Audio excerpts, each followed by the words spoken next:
Primeira questão. Com relação ao movimento circular uniforme, é correto afirmar que, letra A, a velocidade tangencial é constante. Falso. A gente sabe que velocidade tangencial é uma grandeza vetorial. E no movimento circular uniforme, o que se mantém constante é o módulo desta velocidade. Porém, ela vai mudar de direção e sentido. Então, falsa afirmação. Letra B. A velocidade angular tem intensidade que varia com o tempo.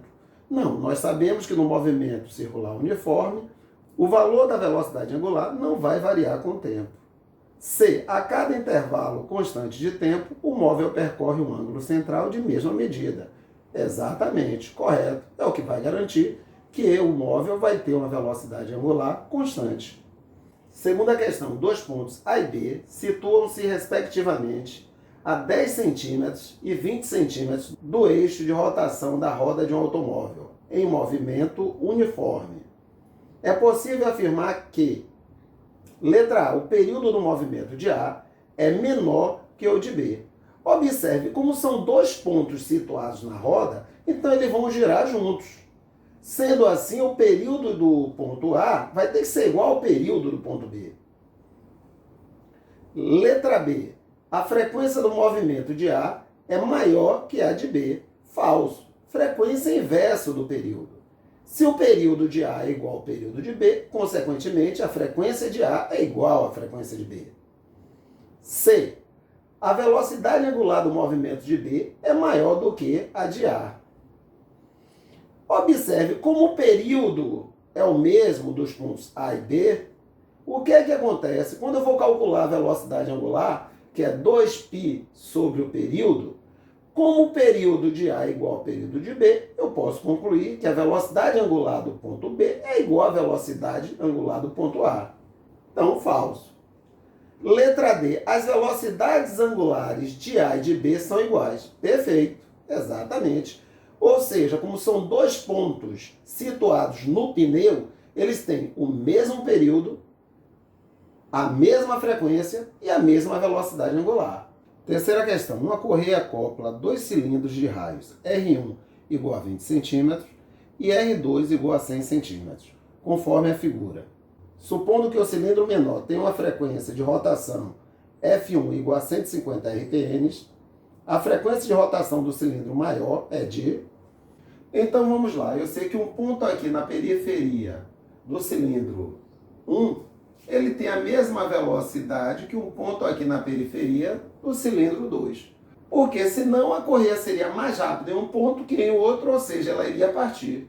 E daí eu sei que V1 é igual a V2. Mas velocidade é 2π vezes o raio vezes a frequência. 2π vezes o raio vezes a frequência. 2π vai embora, então vamos lá. R1, 20 centímetros. A frequência de R1, 150 RPM. R2, 100 centímetros. Então, qual a frequência do cilindro 2? Então, vamos lá. Vou ficar com 100 vezes a frequência do cilindro 2 é igual a 3.000. Ou seja, a frequência do cilindro 2 vai ser 3.000 dividido por 100.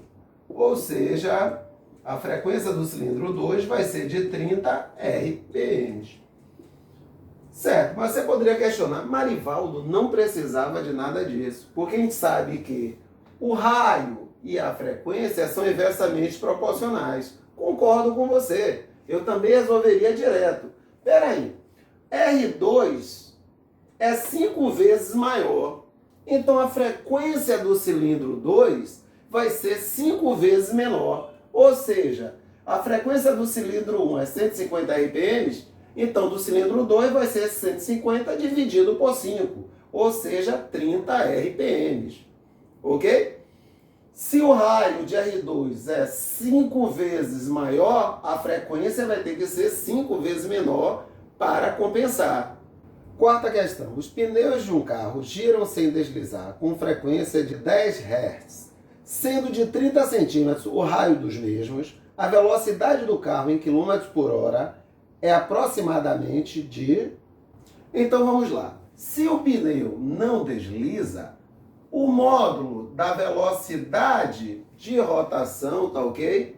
Do pneu, ou seja, o módulo da velocidade tangencial vai coincidir com a velocidade do carro. Isso se não ocorrer deslizamento do pneu. Então, sendo assim, eu posso calcular essa velocidade como sendo 2π vezes o raio vezes a frequência. Ou seja, a velocidade tangencial da roda vai ser 2 vezes, claro, aproximadamente aqui, vou aproximar o π para 3,14, vezes o raio, 30 centímetros, vamos transformar aqui para metro, 0,3 metros, vezes a frequência que é 10. E eu vou encontrar aproximadamente 18,84 metros por segundo, que eu posso multiplicar por 3,6, ou seja, para transformar em quilômetros por hora, e eu vou encontrar aproximadamente 67,8 quilômetros por hora. Ou seja, a resposta é a letra E, que vai ser aproximadamente 68 quilômetros por hora. Quinta questão. Um ponto em movimento circular uniforme descreve 15 voltas por segundo em uma circunferência de 8 centímetros de raio. A sua velocidade angular, o seu período e a sua velocidade linear são, respectivamente... Então vamos à resolução. Se ele me deu a frequência, eu tenho o período, porque o período é o inverso da frequência. Então, 1/15, tá ok? De segundo. A velocidade angular, eu sei que eu posso calcular como sendo 2π vezes a frequência. Ou seja, 2π vezes 15. Ou seja, vai ser 30π radianos por segundo. Já a velocidade linear, que também é conhecida como velocidade tangencial, eu posso calcular como sendo ômega vezes R. Ou seja, vou ficar com 30π vezes 8, que vai dar 240π centímetros por segundo.